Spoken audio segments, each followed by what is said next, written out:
Alrighty, so it is not officially spring yet, but the weather has been pretty nice off and on. So as happens every year this time of year, I start getting questions from people about whether or not they should be starting certain things or if they can start putting onions in their garden, because everyone's antsy to start planting, myself included. So I think it's always important to remember, if you've been in Flagstaff for a little while, that we have a few of these like springs that start usually in late winter. So it's good to not get too far ahead of yourself, but I did want to talk about kind of ways that you can make sure that you're planting around the right time. It's still windy. Another sign that spring is coming in Flagstaff. It's windy. So I wanted to talk about these guys. So this is a garden planter, and if you're a longtime gardener or if you are just starting gardening, these are still useful. But especially if you're new to Flagstaff or if you're new to gardening, these are great. You can get them. I've only been able to find them online, but I'll just show you kind of generally how they work and why they're so handy. So this is the spring side. They also have a fall side.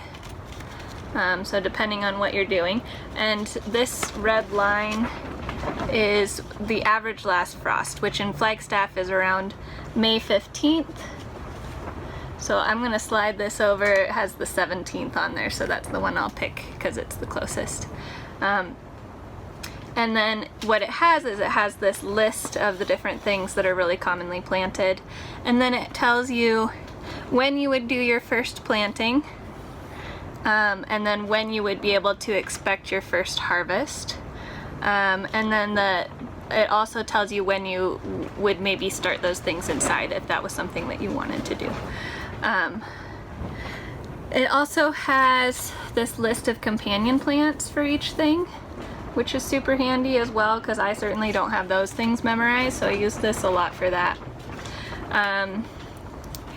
It also has like spacing recommendations. It really has a lot of good, just general information so that you can plan what you want to do in your garden and when you're gonna start these things and stuff. Something to remember is this is not like, if you follow this, things will just work. Especially here in Flagstaff, we have some very, we have frosts at strange times of year sometimes, or other, you know, we've had hail events in the middle of July that'll just, you don't have a garden afterwards, it just flattens it. So there are other things that can happen that can cause problems.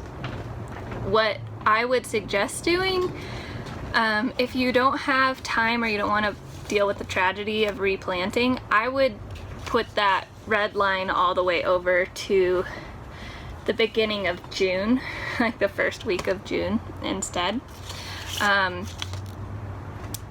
But for people that are feeling daring, I feel like if you want to get a good harvest in Flagstaff, it's always good to plant as early as you think it's possible to, and then if we get a frost, then you replant, and then if you get a frost, you replant. Obviously that's not cost effective for some folks, but it is a decent strategy here, just because it is so difficult. If you're starting from seed with a lot of things, like you're starting from seed with squash and stuff, then it's a lot more cost effective than if you're starting from starts. And I do know people who have started gardens mid-June, after we've gotten one of those late frosts, from seed, and still gotten a good harvest before the fall.